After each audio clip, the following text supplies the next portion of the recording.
Anyway, you know, from this intro and from this program, you might have drawn conclusion that the story I'm going to tell is going to be about Russia. Well, and I have to disappoint you because it's not. I mean, Russia is involved. It's a story about luggage. Luggage lost and luggage found.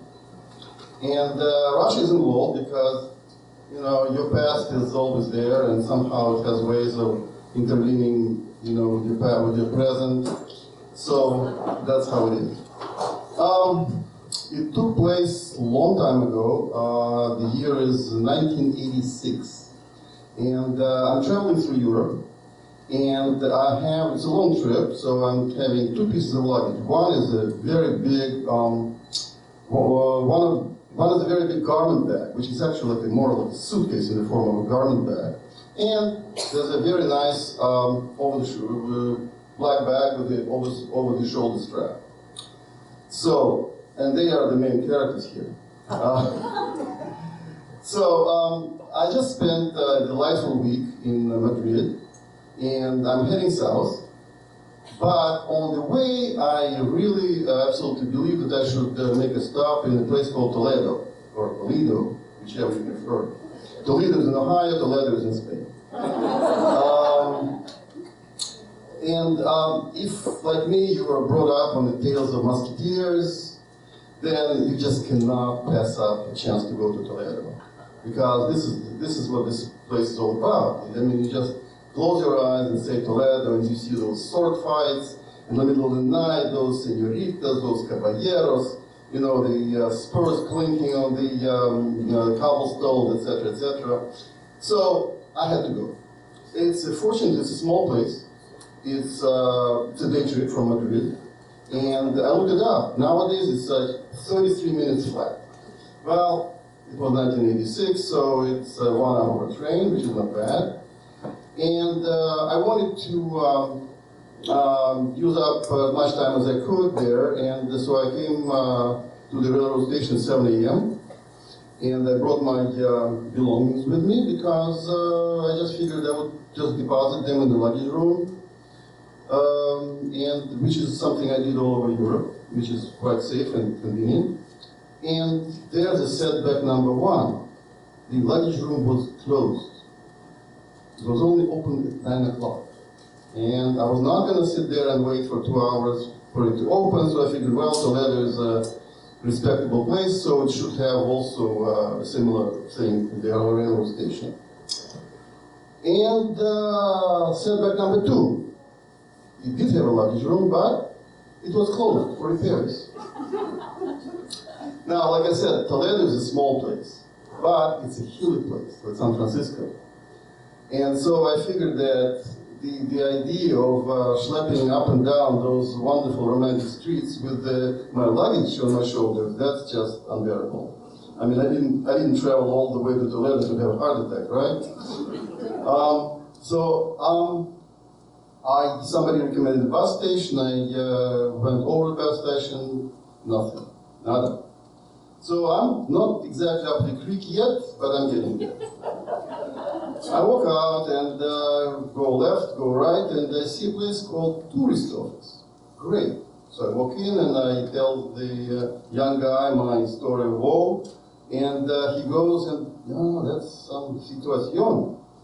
So he goes, okay, I can't believe we can find something. So we go out and we go left, we go right, we go up and we go down, and I start realizing he's got more enthusiasm than knowledge. Okay? And I'm getting real sweaty and short of breath, and the second wind is not coming. And finally, all of a sudden, we see a bar. And it's called Mala Luna, and it's closed because the time is still like 8:30 or 9 or something. But nonetheless, we barge in, and there's a guy there who's sweeping the floors.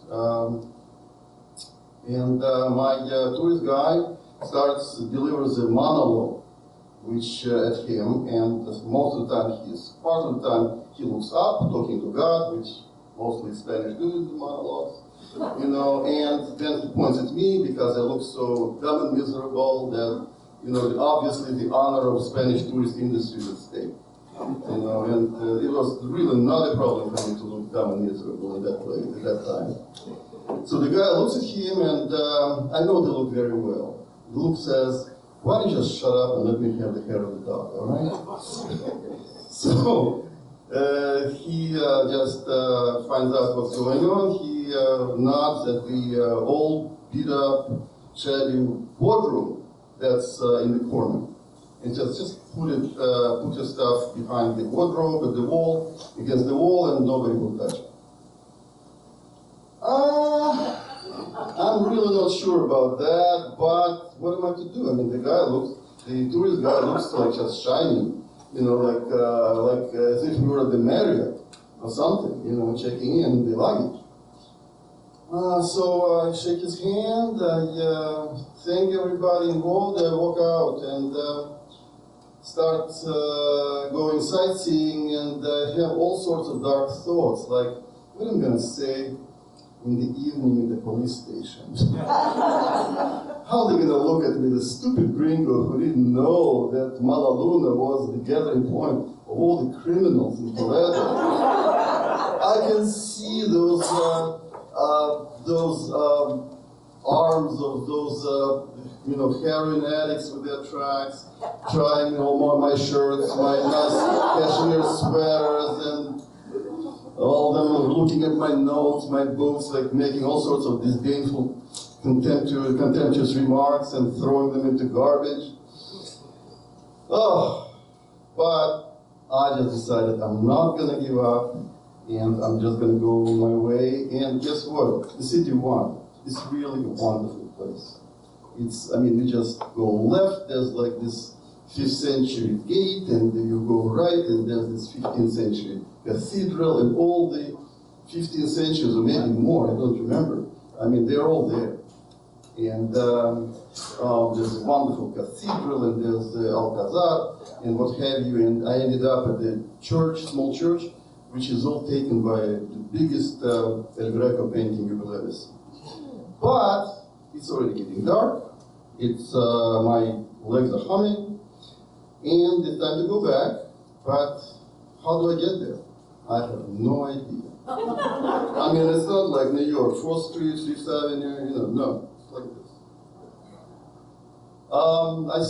I stopped one passerby, another passerby, another. Then I realized I should really like filter my research here, and I should get somebody maybe not exactly homeless, but somebody less decent looking. And of course I found this guy, and had trouble understanding him because he was like, he missed most of his teeth, so he was like mostly half talking, half whistling. And you know, my Spanish was really not adequate to the task, but he heard me out and he said, Malaluna, conozco. Bueno. And then he went on, and I think what he was trying to tell me was that there's really no need to go that far. He knows the place real close, real cheap, real good. And I looked him in the eye and I said, no. Solamente Malaluna. Malaluna or bust, all right? So he pointed me to the Malaluna, and it's a really not such a bad place inside. It's pretty cozy. This was pretty much empty. Like 3.5 guys sitting in the corner. But I made a beeline towards the wardrobe. And I looked behind, and there was nothing. And it's like dry mouth, heart on the floor, you know, just like all my travel plans all of a sudden go somewhere else, and I woke up to the most miserable man in the world, in Spain definitely. So I come up to the bartender, who looks at me like this, you know, another dummy, you know, and I ask him, Señor, por favor, I spoke here to your colleague in the morning, you know, equipajes, bolsa, grande. My Spanish is somewhere outside Portugal right now, you know, totally run away. And he looks at me and he goes like, It's points out, and there they are.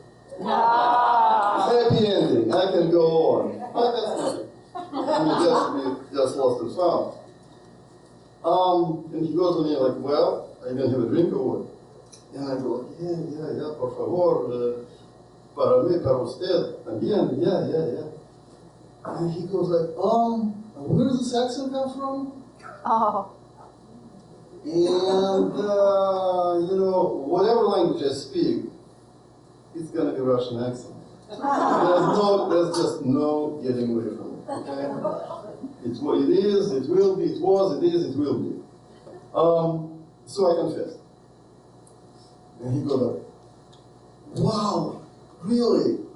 And he yells over to the guys in the corner, Luis, Ernesto, venga aquí. And he introduces me as compañero, Union Sovietico. I had left Union Sovietico like 11 years earlier with no desire to ever go back or be associated with it in no matter whatsoever, because anybody who has lived under communism has no illusions about wanting us to be associated with it again. But maybe it was not a good time for those relations. And also about my Yankee passport, maybe not either.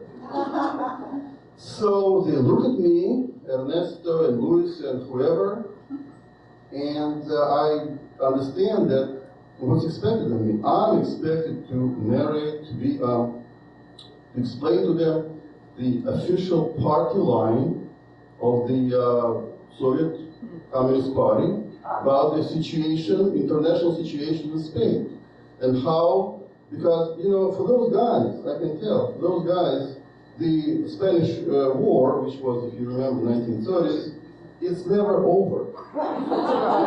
They're still sitting there waiting for the Soviets to deliver them the Kalashnikovs, the Katyusha, what have you, to finish off those Franco bastards now in Somalia.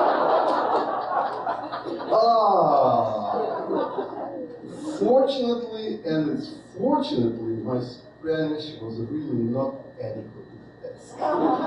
So I'm just going like in a very, very Spanish 101 way about this and that, but apparently I was doing well because I'm telling you, that Spanish brand Fundador, it was flowing.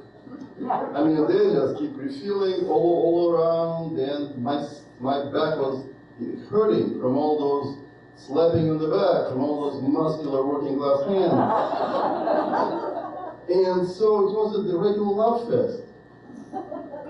So eventually they walked me to the station, which I would have never been able to find, by the way, in the dark. And they carried my bags with so careful as if they held Lenin's collected works. And they put me on the train, they loaded me on the train, and they said something very quietly, very conspiratorial to the conductor, who just nodded very importantly, and he kept his eye on me the whole hour I was traveling to Madrid, and never asked for my ticket. I had one. And then only at the very end, he just came up to me and very quietly shook my hand and said,